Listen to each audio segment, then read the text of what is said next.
좋으신 하나님, 어느덧 무더운 8월이 지나가고 있습니다. 9월이 또 가을이 성큼성큼 다가오고 있습니다. 은혜의 하나님, 무더운 여름을 통하여서 오국백가는 뜨거운 태양빛 아래에서 연그러지고 여물어져 갔을 터이온데, 좋으신 하나님, 우리 영적 공동체 주의 백성들도 인생의 길을 걷고 믿음의 길을 걸어갈 때 시간이 가면 갈수록 더욱더 예수님 닮아가고 더욱더 아름다워지고 더욱더 성숙해지는 성령의 사람들 되게 하여 주시옵소서. 이 밤에 울려 퍼진 이 찬양의 이 가사처럼 주님의 뜻이 항상 기뻐하라, 쉬지 말고 기도하라, 범사에 감사하라, 이 거룩한 하나님의 뜻이 그 삶의 자리에 임할 수 있기를, 이루어질 수 있기를 소망하오니 성령 하나님 역사하시고 함께 하셔서 이제 이후로 2023년도 남은 이 가을과 이 겨울 시간들도 더욱더 성숙해지는 주의 친백성들 되게 하여 주시옵소서. 주님 붙드시고 역사하심을 믿사옵고 생명 되시고 주권자 되시는 예수님의 이름으로 감사하며 기도하옵나이다. 아멘. 우리 주목치고 또 구호 한번 쳐보겠습니다. 일심, 예수, 성령, 하나님 나라에 넓혀가는 성광교회. 할렐루야. 이제 몇 개월 안 남았어요. 2023년도도 9월, 10월, 11월, 12월 금방 가잖아요. 또 가을에다가 또 우리 영적 공동체는 또 이제 특별히 11월 달에 또 창립기념주일에 또 추수감사주일에 또 12월 되면 또 성탄주일에 금방 가버려요. 믿음의 길을 걸어오시면서 어떻게 하나님 나라의 지경을 조금씩 확장하며 나가셨을까요? 그 사랑이 좀 더 커지고 그 믿음이 조금 더 깊어지고 그 소망이 조금 더 아름다워지고 예수님 만나러 가는 시간이 조금씩 가까워옵니다. 저를 기준으로 저보다 연세가 많으신 우리 성도님들 1년 가면 갈수록 예수님이 빨리 오시든지 내가 빨리 가든지 둘 중에 하나예요. 내 안에 예수 그리스도를 향한 믿음이 있다라고 고백하신다면 주를 만난 그날 나는 내 인생을 어떻게 결산할 수 있을까? 너 좀 이리 좀 와봐라. 내가 너에게 준 인생의 시간 다 달라요. 어떤 분은 좀 장수해서 오래 사시고 어떤 분들은 참 아름다운 믿음의 삶이지만은 하나님께서 너무 사랑하셔서 이른 나이에 가기도 하고 또 경제력도 다 다르고 또 배움의 정도도 다 다르고 또 믿음의 깊이도 다 달라요. 그러니까 주님이 이리 좀 와봐라 하고 물어보시는 그날 부끄러움 없이 주님 앞에 자랑거리가 많는 주의 친백성들 다 되실 줄로 믿습니다. 오늘 이제 이 민수기 6장에 참 이 주옥 같은 말씀을 대면합니다. 제가 민수기 6장 22절에서 27절의 말씀을 정확하게 2022년 9월 11일 추석 주일날 이 주일 설교로 나눴어요. 제가 어떤 설교했는지 기억나세요?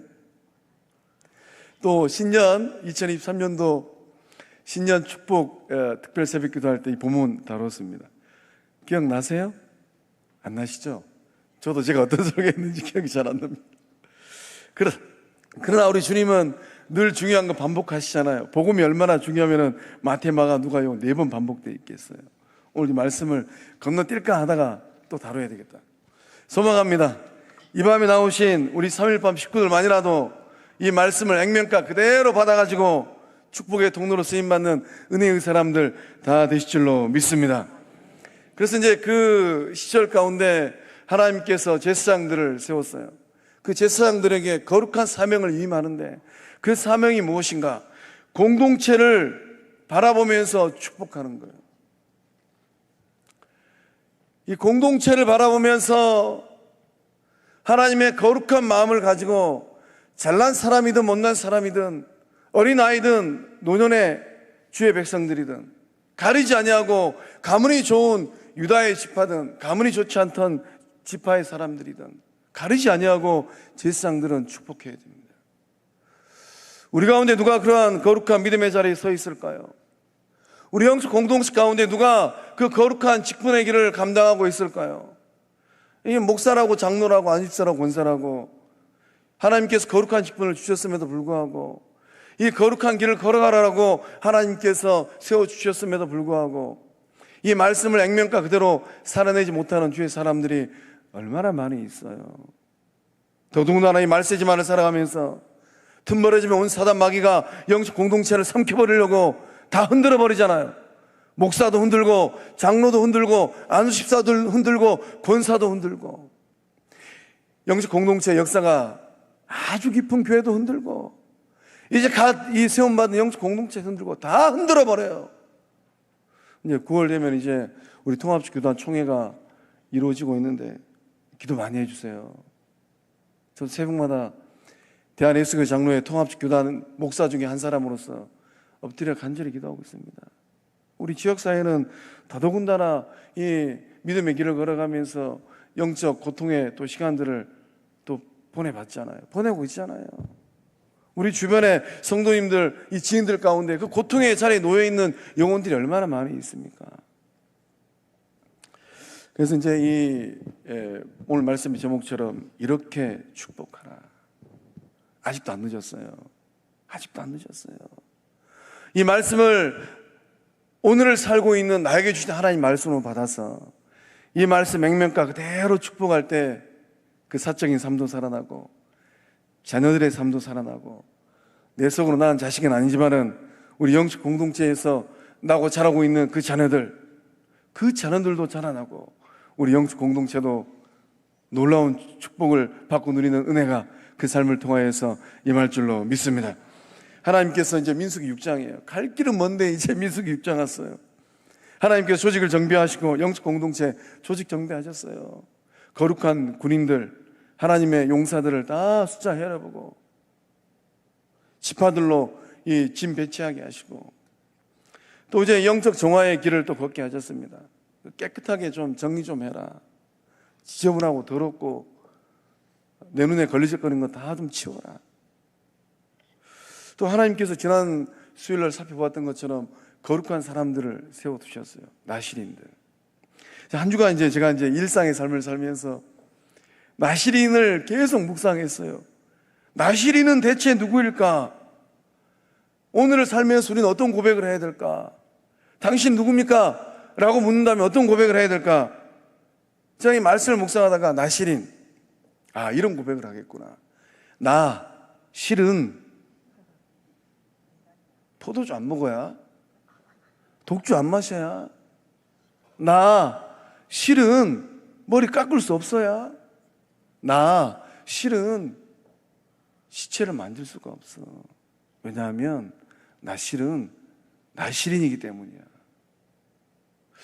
오늘 이 시대를 살아가고 있는 우리 성도님들 누군가가 우리 주변에 있는 지인들이 당신 누굽니까? 라고 물을 때 어떻게 고백하고 계실까요? 우리 이웃들이, 직장 동료들이 알고 있잖아요. 아무개가 예수를 믿는지 안 믿는지. 어떤 고백을 해야 될까요? 나 실은 머리 빡빡 긁다가 커피 한잔 하러 가세요. 대답도 못하고. 그런 삶을 사는 게 아니라 나 실은 예수쟁이라네. 나 실은 하나님의 자녀라네. 나 실은 성령의 사람이라네. 나 실은 살아도 주를 위하여 죽어도 주를 위하여 그 길을 걷고 있는 구원받은 사람이라네. 이 고백이 우리 성도님들의 고백, 영적 공동체의 고백 될 줄로 믿습니다. 우리 영적 공동체 가운데 하나님이 기뻐하시는 나실인들은 몇 명쯤 될까? 우리 자녀들 가운데 우리 아이들이 이제 머리가 굵어지고 있잖아요. 코올리게 이 주일학교 아이들 뿐만 아니라 이 사춘기 중고등부 아이들, 또 청년부 우리 자녀들, 그 자녀들이 세상에 나아가서 어떤 고백을 할까? 그 자녀들이 훗날 성장하여서 성인이 되어서 우리는 다 역사적으로 사라진 그 어느 날 그 자녀들이 영적 공동체에서 거룩한 직분자의 삶을 살아낼 때 그 자녀들이 어떤 고백을 할까? 나 실은 내가 사춘기 때, 청소년 때 아무개 목사님, 아무개 장로님, 아무개 권사님, 아무개 집사님, 그분들이 마음을 다해서 축복해 주신 그 축복으로 이렇게 아름다운 삶이 되었습니다.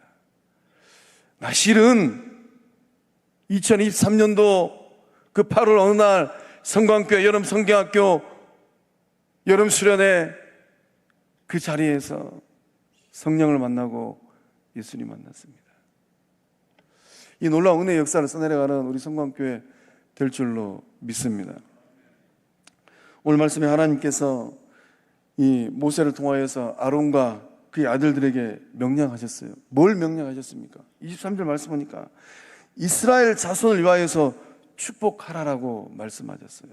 이 축복이라는 이 단어가 히브리어로 보니까 바라크라는 단어예요. 이 바라크라는 단어의 이 기본적인 의미가 있는데 무엇인가? 무릎을 꿇다라는 의미예요. 그러니까 하나님께 주실 그 복을 사모하고 구하는 하나님의 백성들은 무릎을 꿇어야 돼요. 지존하신 하나님의 존전 앞에서 대대하게 뻣뻣하게 서 있는 것이 아니라 무릎을 꿇어야 돼요.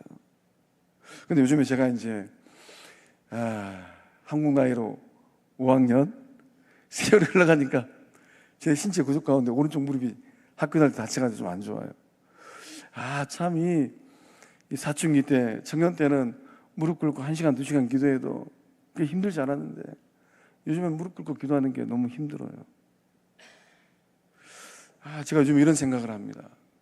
내 인생길 걸어가면서 나의 생명 되시는 하나님 앞에 내가 무릎 꿇고 마음을 다해서 기도할 수 있는 날들, 시간들 얼마나 될까? 세월이 더 흘러가면 나 또한 60이 되고 70이 되고 80이 된 그 어느 날, 관절도 이제 좋지 않아 해서 걷는 것마저도 힘이 든 그 어느 날, 마음은 원이로 돼 육신이 따라오지 않는 그 어느 날, 주를 향하여서 십자가 앞에 무릎을 꿇고 싶어도 꿇지 못하는 날들이 오겠구나. 그러니까 오늘 이 예배의 자리에 나오셔서 나의 삶이 바라크의 삶, 축복의 삶이 되기를 간절히 소망하시는 분들이 계신다면 하나님 앞에 마음을 다해서 전심으로 무릎을 꿇고 기도하고 간구할 때 들으시고 채우시는 하나님 만날 줄로 믿습니다. 그래서 복을 구하는 사람들의 이 무릎을 꿇고 있는 이 모습, 시편 95편 6절의 말씀 보면 이렇게 표현하고 있습니다. 오라 우리가 굽혀 경배하며, 뻣뻣하게 서 있는 것이 아니라 하나님 앞에서 굽혀 경배하는 거예요. 우리를 지으신 여호와 앞에 무릎을 꿇자. 창조주 하나님 앞에 무릎을 꿇는 거예요. 하나님을 경배하고 하나님의 존전에 무릎을 꿇는 이유가 무엇입니까? 그렇게 경배하고 무릎을 꿇어야 될 이유가 뭐예요? 하나님께서 예배해 두시고 하나님이 주시는 축복이 있기 때문인 줄로 믿습니다. 그래서 본문의 말씀에 이 축복, 이 바라크의 시제가 있는데 미완료형으로 써 있습니다. 아직 완료가 아니라는 거예요. 미완료형. 이 제사장의 축복 기도는 한 번으로 끝나는 게 아니라는 거예요. 언제까지 축복 기도를 해줘야 될까요? 몇 번을 축복 기도 해줘야 될까요? 우리가 이제 이 자녀들을 키우는데 사랑 많은 어머니 아버지들은 그 자녀들의 삶을 바라보면서 몇 번 축복해야 될까요? 얘야, 너 태어난 날 내가 한번 축복했어야 그걸로 땡겨. 이런 마음을 갖고 있는 어머니 아버지들은 한 번쯤 불러가지고 그 진정성을 체크해 봐야 돼요. 이분이 진짜 사랑으로 자식을 키우는 부모인가, 아니면 매스컴에 나오는 그 못된 부모들처럼 그런 부모는 아닐까. 또 영적 공동체에서 내 속으로 난 자식은 아니지만은 교회 학교에서 또 목장에서 또 이런저런 관계에서 만난 우리의 자녀들, 우리의 성도들, 이보게 내가 자네 우리 교회 처음 온 날 내가 축복기도 해주지 않았는가? 한번 했으면 되지 뭘 그리 자꾸 축복기도 해달라고 그런가? 한 번쯤은 불러서 체크해 봐야 돼요. 이분이 예수의 사랑이 있는 직분자인가, 영적 어머니인가, 영적 아버지인가. 이 제사장의 축복 기도는 미완료형, 앞으로도 계속 반복적으로 행해져야 될 축복 기도라는 것입니다. 이 축복 기도의 반복성이에요. 또 이 말씀은 어떤 의미인가? 너희는 앞으로 계속해서 축복할지어다. 오늘 이 밤에 나오신 우리 3일밤 식구들만이라도 우리 영적 공동체를 바라보면서 계속해서 축복하는 거예요. 하나님, 성광교회를 축복하소서. 하나님, 성광교회 땅을 복되게 하소서.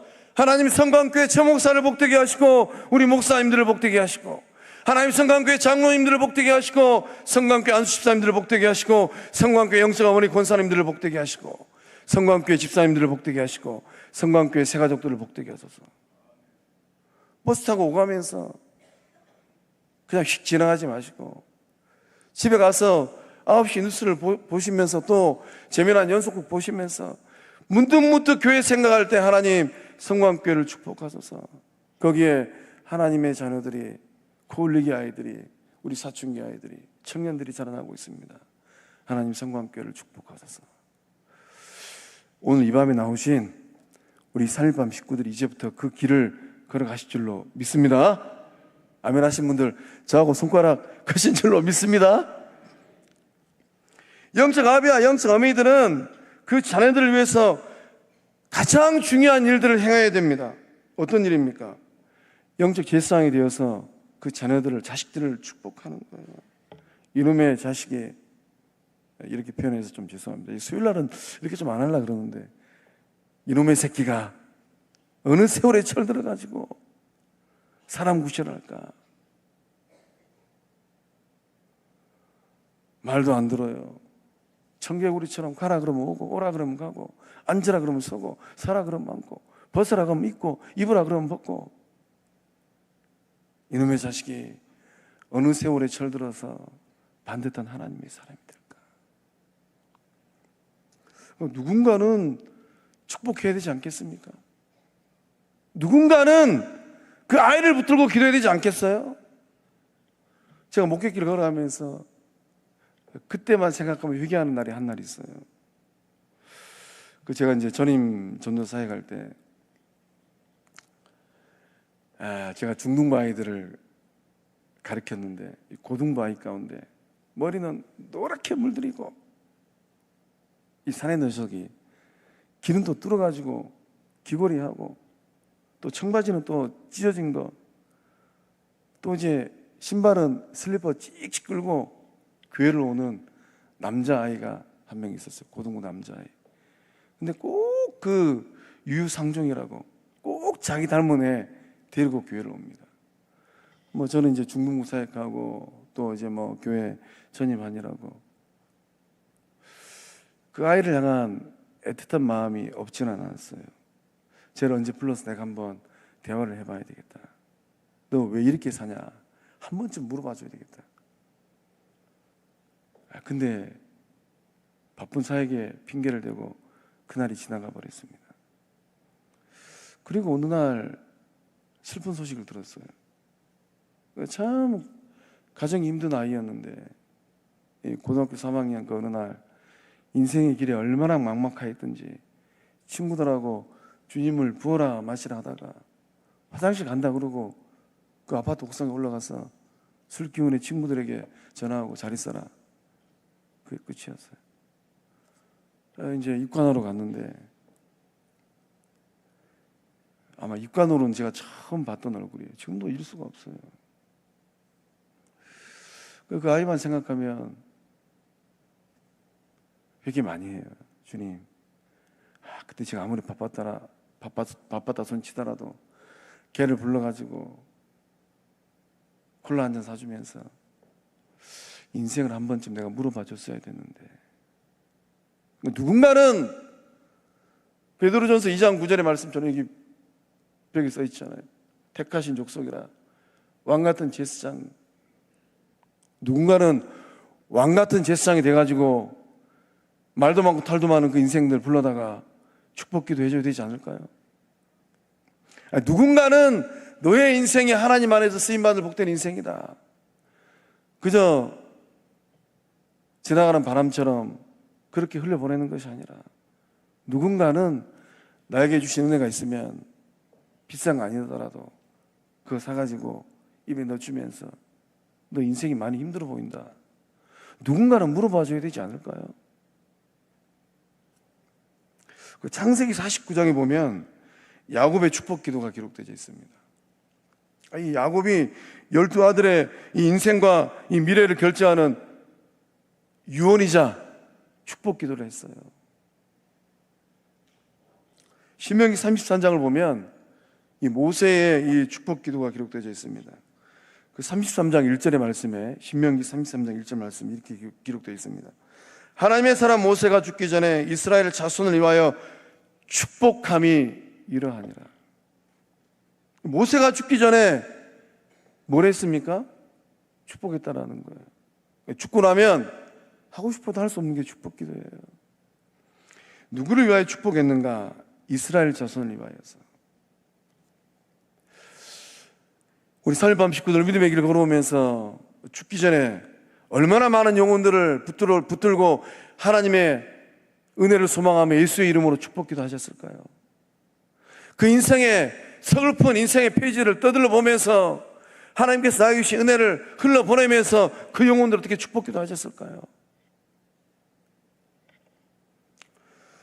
이 모세가 축복하였던 이스라엘의 이 백성들의 삶의 모습, 모세는 무엇을 소망하였을까요?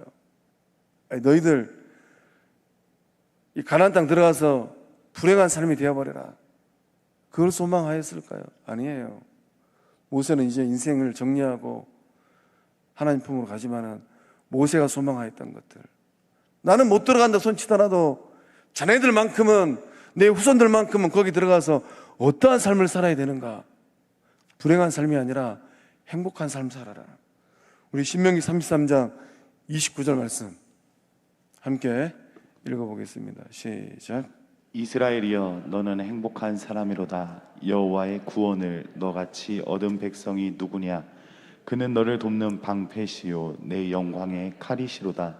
내 대적이 내게 복종하리니 내가 그들의 높은 곳을 밟으리로다. 아멘. 영적 아비 모세가 뭘 소망하고 있습니까? 이스라엘이여 너는 행복한 사람이로다.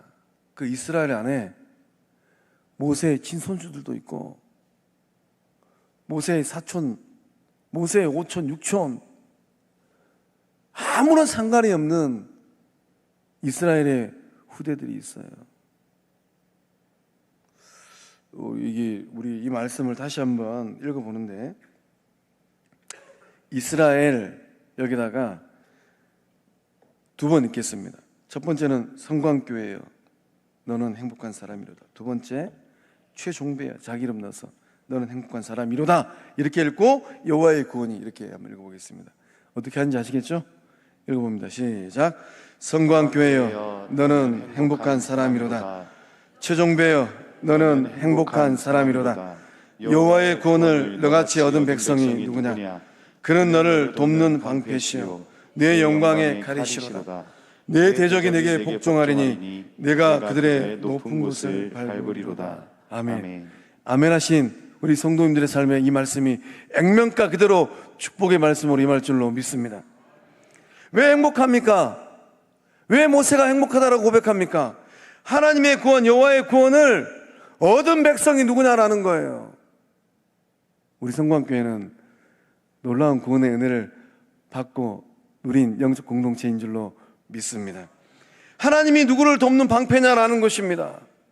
하나님께서 우리 영적 공동체를 도우시는 방패인 줄로 믿습니다. 하나님께서 누구의 영광의 칼이냐라는 거예요. 전쟁을 해야 되는데 칼이 묻어가지고, 아멜렉은 쳐들어오는데 칼자루가 묻어가지고, 영적 전쟁을 해야 되는데 칼이 묻어가지고, 온 사단 마귀는 틈타서 쳐들어오는데 어느 누구의 칼이 날선 성령의 검이 되었을까? 내 대적이 내게 복종하리니 내가 그들의 높은 곳을 밟으리로다. 더 이상 끌려다니는 삶이 아니라, 더 이상 짓밟히는 삶이 아니라 이제는 밟고 일어서는 삶이 되겠다라는 거예요. 그래서 이제 이 본문의 말씀은 바라크, 축복해라, 미완료, 한 번으로 끝나는 것이 아니라 반복적으로 계속해서 그 길을 다 갈 때까지, 내 호흡이 끝나는 그 순간까지 앉으나 서나 성광교회 바라보면서, 내 속으로 낳은 자식들 바라보면서, 여수 땅에 있는 자식이나 광주 땅에 살고 있는 자식이나 서울 땅에 살고 있는 자식이나 해외 나가 살고 있는 자식들이나, 내 속으로 낳지 않는 하나님이 내 마음에 주신 자식들이 있어요. 그 영혼을 바라보고 반복해서 기도할 때, 축복할 때 이 놀라운 구원의 역사함들, 은혜 역사 임할 줄로 믿습니다. 하나님께서 이제 주시는 이 축복 기도의 내용은 무엇입니까? 우리 24절 말씀 보니까 하나님께서 내게 복을 주신다라고 기록되어 있어요. 이 복은 누가 주십니까? 하나님이 주신다라는 거예요. 번지수를 확실히 아셔야 돼요.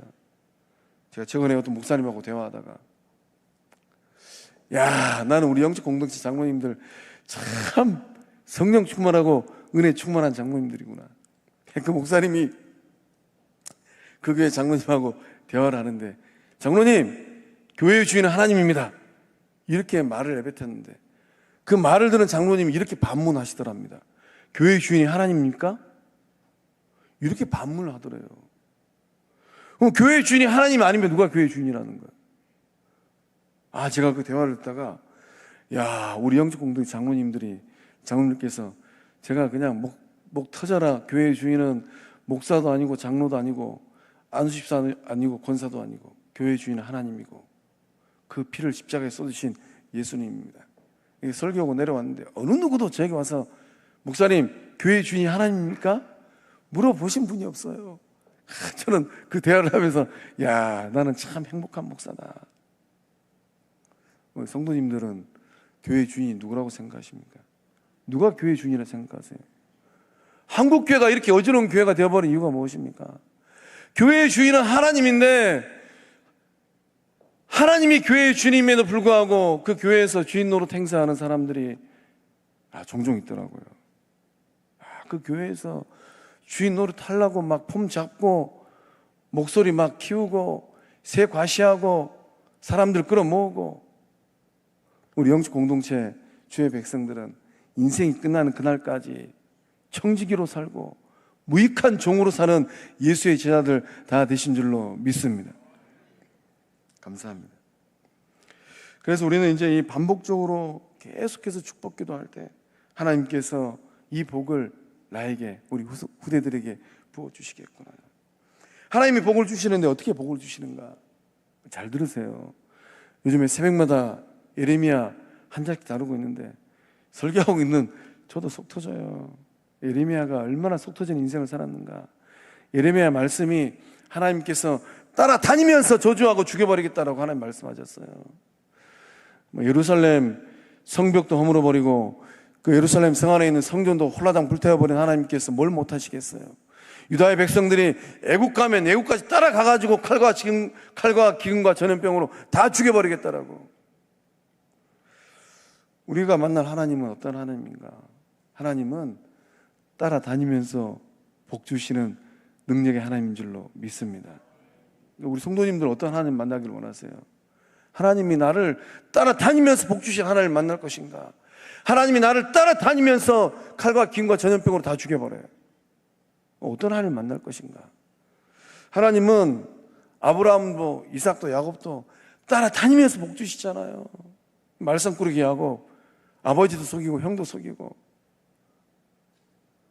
그러나 그 야곱을 하나님께서 복 주시니까 베델에서 만난 그 하나님 따라다니면서 복 주시잖아요. 20년 외삼촌 라반의 집에서 빈털터리로 돌아올 뻔했는데 하나님이 따라다니면서 복 주시잖아요. 이삭은 어떻습니까? 우물 파면 뺏어가버리고 또 파면 뺏어가버리고. 그러나 하나님께서 이삭을 따라다니면서 복 주시잖아요.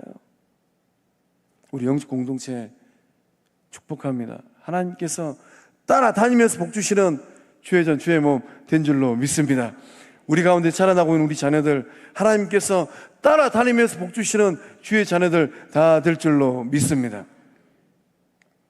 그래서 이제 이 구약성경, 이 모세오경, 특별히 민수기에서 말하고 있는 복, 이 블레싱은 무엇인가? 현실적인 복이에요. 잘 들으세요. 하나님이 복을 주시는데 소유의 복을 주십니다. 양떼도 늘어나고 소떼도 늘어나고, 우리말로 하면 여수 앞바다에서 고기 잡고 있는 우리 성도님들, 다른 배들은 다 빈털털인데 하나님이 복을 주시면 만선의 역사함이 일어나요. 주님이 베드로에게도 오른쪽에 그물 좀 던져봐라. 예수님은 평생 몫으로 사셨는데 어떻게 바닷속을 그렇게 잘 하시는지 몰라요. 늘어나는 거예요. 성공의 복을 주십니다. 남들은 다 엎어져도 하나님께서 일으켜 주시는 거예요. 번영의 복을 주시고 생산의 복을 주시고 건강과 장수의 복을 주시고 물질의 복을 주십니다. 이 복을 받고 누리는 우리 영적 공동체 주의 백성들, 자녀들 다 될 줄로 믿습니다. 신약 성경이 말하고 있는 이 복이 있어요. 그 복은 어떤 복인가? 영적인 복입니다. 이 균형이에요. 영적인 복은 어떤 복인가? 하나님 나라의 가치관으로 사는 복이에요. 세상 가치관으로 사는 것이 아니라, 자본주의 가치관으로 사는 것이 아니라, 돈의 힘으로 사는 것이 아니라, 세상의 쾌락과 향락의 힘으로 사는 것이 아니라, 하나님 나라의 가치관으로, 하나님 나라의 방식대로 사는 복입니다. 하나님 나라의 방식이 뭐예요? 이거는 저도 묵상하고 또 묵상하고 또 묵상하는 게 참 어려워요. 주님께서 너 오른밤 맞으면 왼밤 좀 대봐라. 누가 너에게 오리 가자 그러면 심리 좀 가져가 심리를 가라. 누가 너에게 네 속옷 좀 달라 그러면 겉옷도 벗어 줘버려라. 저는 이 말씀을 대면할 때마다 늘 부끄러워요. 누군가가 최 목사 살았나 죽었나 오른밤 한번 쳐보자고 뺨을 때렸는데 최 목사가 또 그래도 최씨잖아요. 최가잖아요. 최불따구잖아요. 옛사람이 아직도 살아있어가지고 막 얼굴이 그냥 울그락불그락, 목소리가 그냥 기차통처럼 막 커져가면서 여차하면 막 그냥 업어치기 매치기 한판할 기세로 아직 덜 죽은 거죠. 누군가가 오리를 가자 그러는데 바빠 죽겠는데, 누군가가 속옷 좀 달라 그랬는데 내 속옷이 아까워서 겉옷은 못 벗어줄지언정 속옷이 아까워서. 소망합니다. 그 복을 받아서 잘 유통하는 은혜의 사람들 다 되실 줄로 믿습니다. 24절 말씀 보니까 두 번째 축복이 나오는데, 하나님께서 너를 지키신다라고 기록되어져 있습니다. 보호하신 하나님, 지켜주신 하나님 만나는 거예요. 이 지킨다라는 이 말씀의 뜻은 하나님께서 그 백성을 항상 살펴주신다라는 거예요. 항상 살펴주신다. 그럼 무엇으로부터 지켜주시겠습니까? 이 악의 세력으로부터 지켜주신다는 의미가 아주 깊은 의미예요. 악의 세력. 나는 의의 길 생명의 길을 걷고 싶은데 내 주변에 악인들이 있으면은, 사기꾼들이 있으면은, 내가 정신 바짝 안 차리면은 내 삶이 나도 모르는 사이에 넘어져 버려요. 예수님께서 어떤 기도를 우리에게 가르쳐 주셨습니까? 주님께서 가르쳐 주신 이 기도를 곰곰이 묵상하면 우리를 시험에 들게 하지 마시옵고 다만 악에서 구하시옵소서. 그러니까 예수님께서 이렇게 기도를 가르쳐 주신 것은 우리가 믿음의 길을 걸어가면서 시험이 많고 또 악의 세력들이 우리를 넘어뜨리려고 다가온다는 거예요. 그 주님께서는 요한복음 17장 15절의 말씀을 통하여서 제자들을 바라보면서 이렇게 기도하셨습니다. 우리 함께 읽어보겠습니다. 내가 비옵는 것은 그들을 세상에서 데려가시기를 위함이 아니요 다만 악에 빠지지 않게 보존하시기를 위함이니이다. 아멘. 예수님 지금 어떤 기도를 하고 있습니까? 예수님은 하나님의 뜻을 따라서 가셔야만 됩니다. 십자가를 짊어지고 세상을 떠나셔야 돼요. 그런데 주님이 기도하시기를 그들을 세상에서 데려가시기를 위함이 아니에요. 예수님도 알고 계셨던 거예요. 아직은 주님, 아직은 아버지 부를 때가 아니십니다. 언젠가는 부르십니다. 아직은 부를 때가 아니에요. 다만 악에 빠지지 않게 보존하시기를 위함이니이다. 그 악의 구렁텅이에 누가 빠질 뻔했습니까? 베드로가 빠질 뻔했잖아요. 베드로가 그 구조적인 악의 구렁텅이에 빠질 뻔했잖아요. 우리도 예외 아닙니다.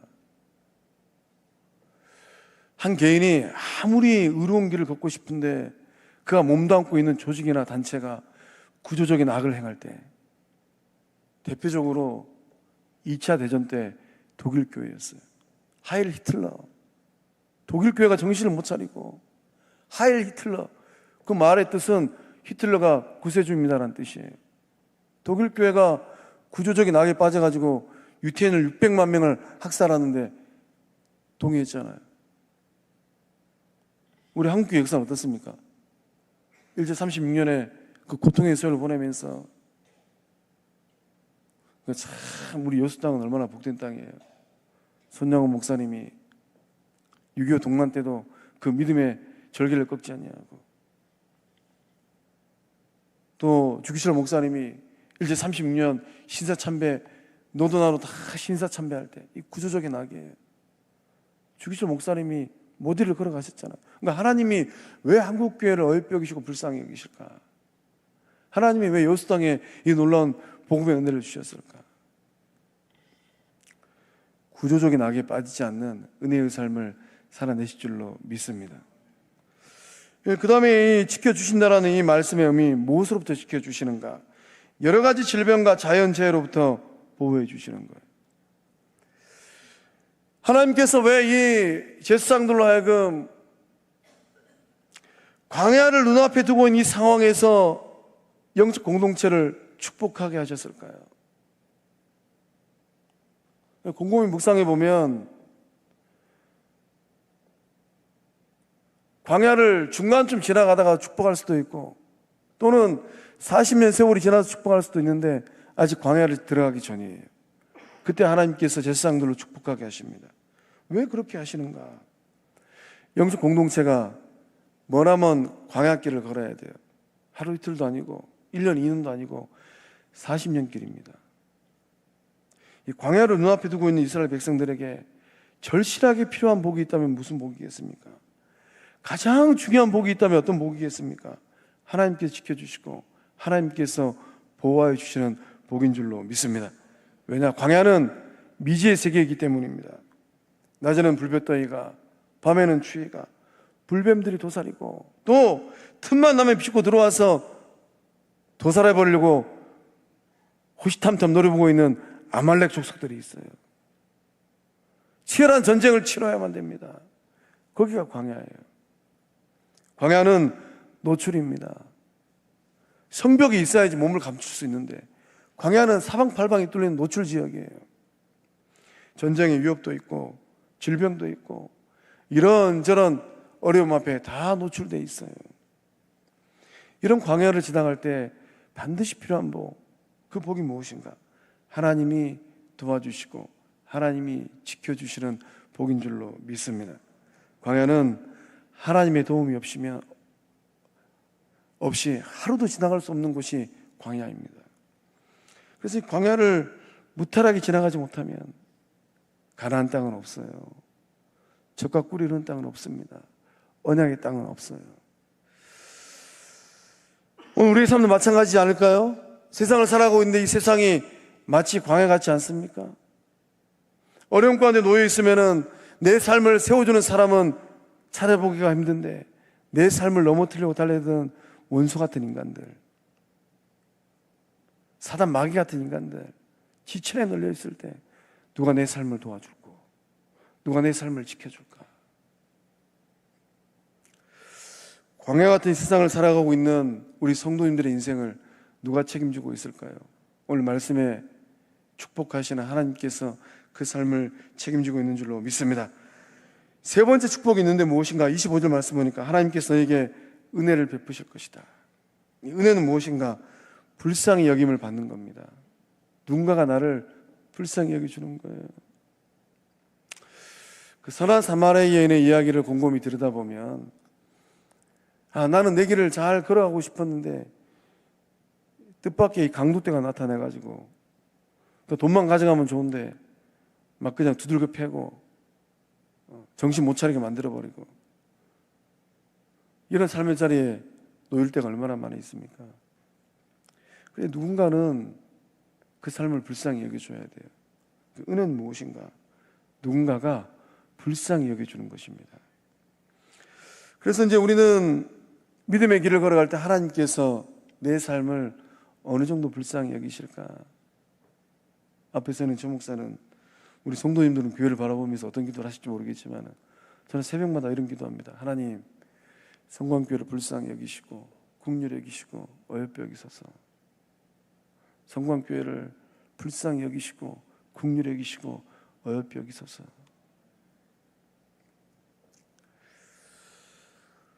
소망합니다. 그 불쌍히 여기시는 하나님의 은혜가 우리 성도님들의 삶에 영적 공동체 위에 흐르고 있는 줄로 믿습니다. 하나님께서 은혜를 베풀어 주실 때 하는 행동이 있는데 얼굴을 비추신다고 합니다.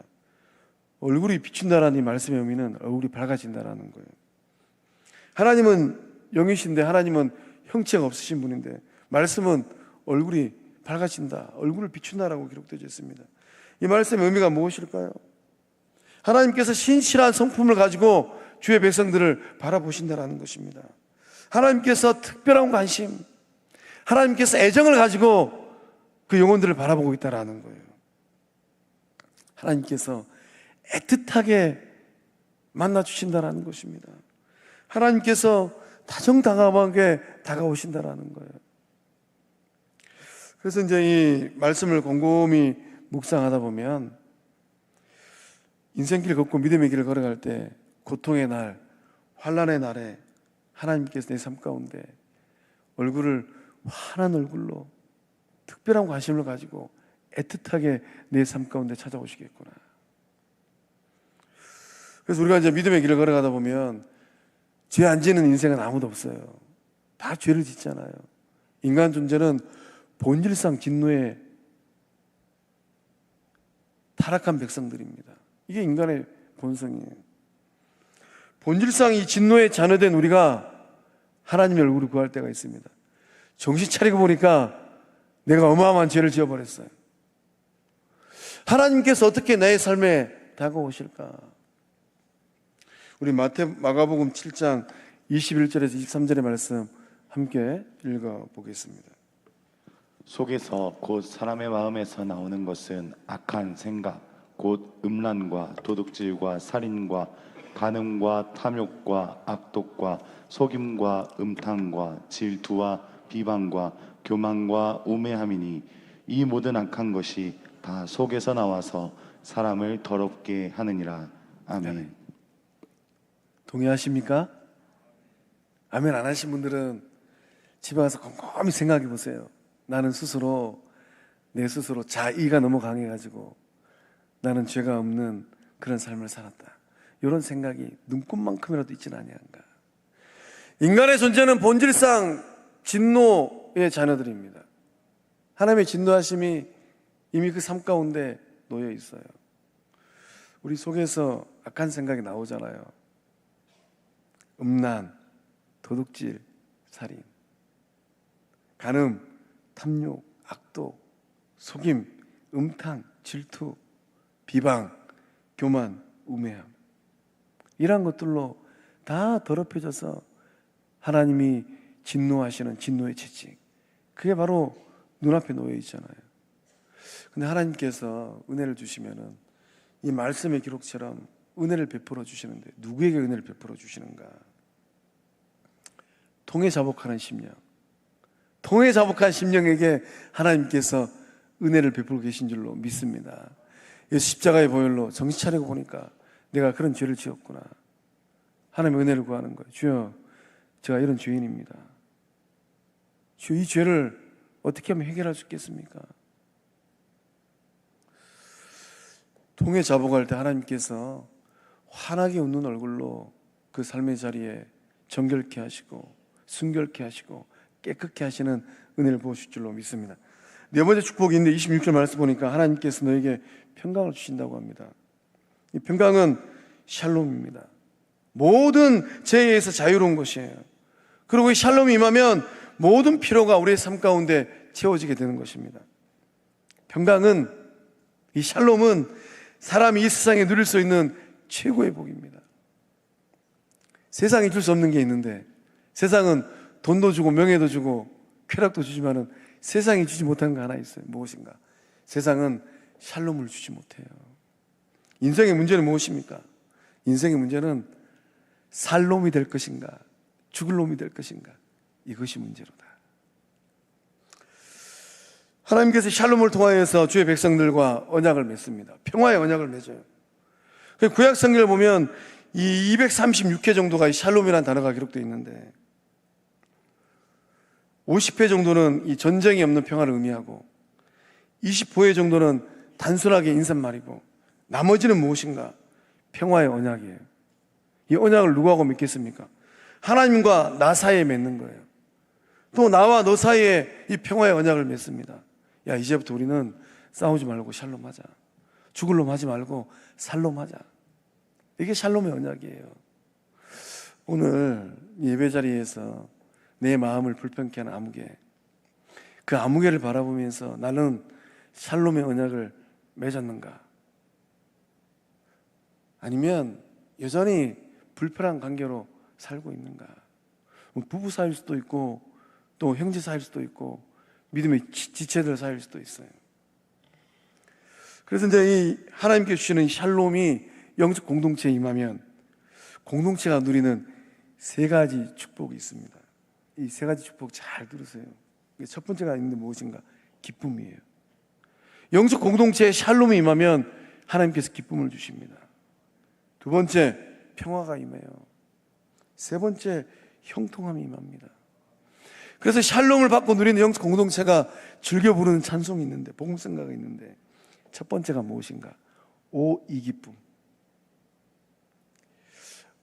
오, 이 기쁨, 주님 주신 것.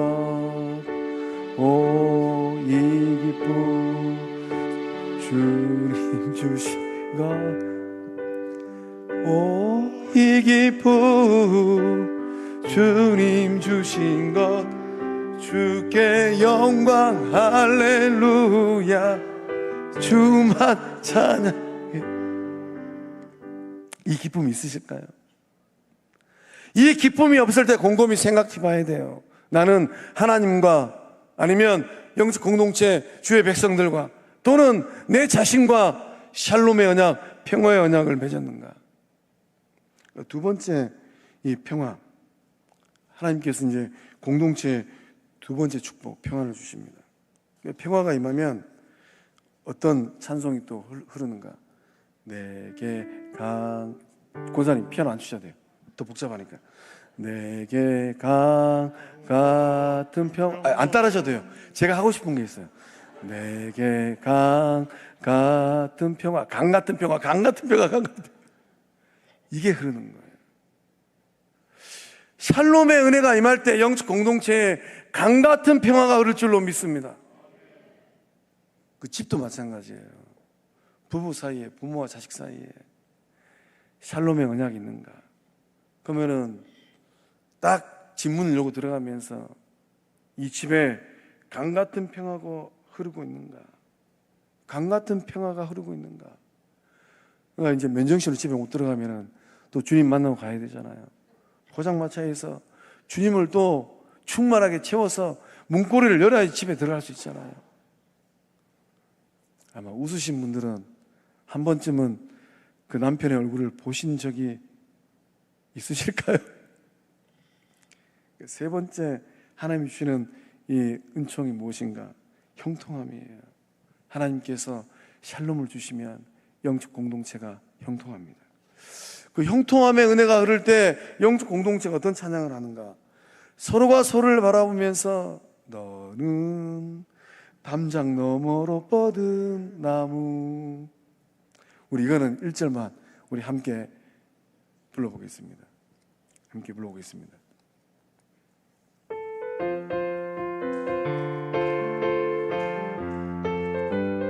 우리 이거 찬양하고 기도하겠습니다.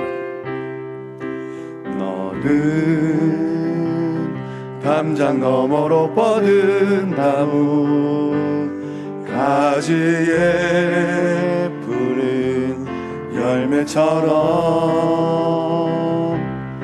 하나님의 귀한 축복이 삶의 가득히 넘쳐날 거야. 너는 어떤 시련이 와도 능히 이겨낼 강한 날이 있어. 전능하신 하나님께서 너와 언제나 함께. 우리 손 내밀어서 너는 하나님의 사랑, 좌우로 둘러보면서 너는 하나님의 사랑, 아름다운 하나님의 사랑, 나는 널 위해 기도하며 내 길을 축복할 거야. 너는 하나님의 선물, 사랑스러운 하나님의 열매, 주의 품에 꽃 피운 나무가 되어. 우리 다시 한번 너는 하나님의 사랑, 우리 손 내밀어서 너는 하나님의 사랑, 아름다운 하나님의 사랑, 나는 널 위해 기도하며 내 길을 축복할 거야. 너는 하나님의 선물, 사랑스러운 하나님의 열매, 주의 품에 꽃 피운 나무가 되어줘. 할렐루야. 아유, 박수 치시니까 할렐루야. 오늘 이 시간 이후로 이렇게 축복하라, 축복의 사람으로, 영적 제사장으로 서실 줄로 믿습니다. 우리 이 시간 마음을 모아서 함께 기도하기를 원합니다. 우리 이 시간 마음을 다하여서 전심으로 함께 축복하기를 원합니다. 그날 하나님은 모세를 통하여서 아론과 그의 아들들 제사장들에게 영적 공동체를 축복하라 말씀하셨습니다. 우리 이 시간 우리 영적 공동체를 바라보면서 축복하기를 원합니다. 하나님, 우리 영적 공동체 복을 주셔서 우리 자녀들을 바라보면서 축복하기를 원합니다. 하나님, 우리 자녀들에게 복을 주셔서 우리 지역사를 바라보면서 축복하기를 원합니다. 주여, 이 지역에 있는 영적 공동체들을 축복하소서. 말도 많고 탈도 많은 한국교회를 바라보면서 주의 종들을 바라보면서 축복하기를 원합니다. 주여, 최 목사를 축복하시고 고목사님들을 축복하시고 한국교회 목회자들을 축복하소서. 말도 많고 탈도 많은 한국교회를 섬기는 장로님들, 권사님들, 집사님들 축복하기를 원합니다. 주여, 항존직 직분자들을 축복하소서. 우리 주여 삼창하고 우리 함께 축복하며 기도하며 나아갑니다. 주여, 주여, 주여.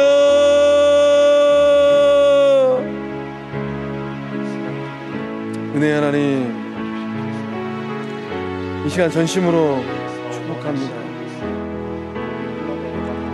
이렇게 축복하라 말씀하신 하나님, 오늘 이 밤 성령 하나님 우리에게 주신 이 인도함, 이 거룩한 마음 전심을 가지고 우리 영적 공동체를 축복합니다. 주여, 1951년 11월 17일 날 뜻하신 바 있어서 창조하시고 세워주신 우리 영적 공동체, 주님, 우리가 어떤 길을 어떻게 걸어왔습니까? 오늘 우리가 어떤 영적 자리에 놓여 있습니까? 우리 영적 공동체가 하나님의 영광, 주의 기쁨, 복음의 산증이 되고 있습니까? 좋으신 하나님, 우리 영적 공동체가 마음을 열고 서로가 서로를 바라보면서 축복하고 있습니까? 성령 하나님, 우리를 어여삐 여기시고 우리를 불쌍히 여기시고 우리를 긍휼히 여기소서. 좋으신 하나님, 우리의 자녀들을 축복합니다. 하나님께서 지키시고 하나님께서 은혜를 베푸시고 하나님께서 평강을 다해 주시는 그 삶의 자리, 우리 자녀들의 삶의 자리들 되게 하여 주시옵소서. 좋으신 하나님, 누가 우리 흩어진 자녀들을 지키고 있을까요? 좋으신 하나님, 누가 우리 자녀들 삶의 자리에 은혜를 베풀고 있을까요? 좋으신 하나님, 누가 우리 자녀들의 삶의 자리 가운데 샬롬의 은혜를 붓고 계실까요? 은혜의 하나님, 우리 영적 공동체가 우리 자녀들을 잘 길러내기 위하여서 또 거룩한 여정을 걷고 있습니다. 이 땅을 더욱더 아름다운 땅으로 만들기 위하여서 우리 영적 공동체 콜르게 아이로부터 청년부에 이르기까지 반듯한 주의 사람 되라고 카페를 또 만들려고 하고 키즈 놀이터를 만들려고 하고 유치부를 또 단장하려고 합니다. 좋으신 하나님, 우리 영적 공동체 이 땅을 밟고 있는 우리 자녀들을 기억하소서. 우리 자녀들을 축복하소서. 야곱이 축복하고 모세가 축복하였던 그 거룩한 축복함이 이스라엘여 너는 행복한 사람이로다. 은혜 하나님, 우리 자녀들이 어떠한 인생의 자리에 놓여있다 할지라도 행복한 삶 되게 하여 주옵소서. 주여 지역사를 축복합니다. 우리 지역사회가 여수에 있는 교회들이 크고 작은 문제들로 인하여 보통의 자리에 놓여 있습니다. 은혜의 하나님, 이 땅을 복되게 하여 주시옵소서. 손양훈 목사님의 거룩한 순교의 피가 흐르는 이 땅이 여수에 있는 지역교회들이 거룩한 교회들 되게 하여 주시옵소서. 하나님을 두려워하는 교회들 되어지게 하여 주시고, 교회의 주인 되신 하나님 앞에 두려워 떠는 주의 종들, 거룩한 직분자들 되게 하여 주시옵소서. 좋으신 하나님, 한국교회를 축복하소서.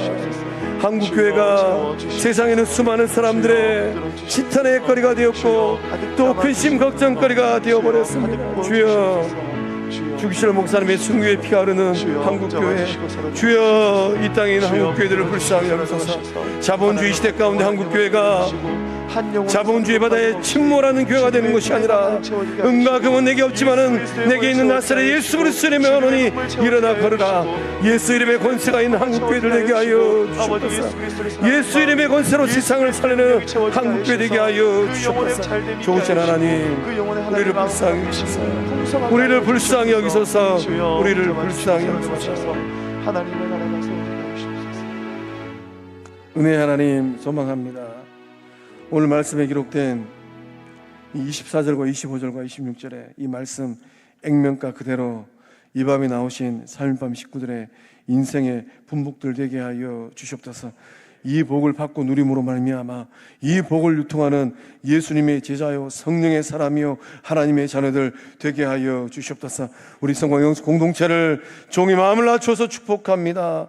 좋으신 하나님, 성광영적 공동체가 하나님께 지키시고 보호하시는 거룩한 성령의 전 예수님의 몸 되게 하여 주시옵소서. 하나님께서 불쌍히 여기시는 은혜가 흐르게 하여 주시옵소서. 하나님께서 주시는 평강이 샬롬이 차고 넘치는 거룩한 땅 되게 하여 주시옵소서. 그 은혜가 성광영적 공동체 이 거룩한 땅을 밟는 가정들로 그 영혼들의 삶으로 흘러가게 하여 주시옵소서. 역사하심을 믿사옵고 예수 이름으로 축복하고 기도하며, 이제는 우리 주 예수 그리스도 은혜와 하나님의 사랑과 성령 하나님의 교통하심의 그 큰 역사하심이 이렇게 축복하라. 이 시대에 거룩한 영적 제사장 되어서, 왕같은 영적 제사장 되어서 성광교회를 축복하고, 내 속으로 나온 자식들도 축복하고, 내 마음으로 낳은 자식들도 축복하고, 열방을 축복하는 축복의 통로 되리라 소망하는 삶밤 식구들, 삶과 가정과 일터 위에, 영적 공동체 위에, 자녀들 위에 이제로부터 영원토록 함께 하시기를 축원하옵나이다. 아멘.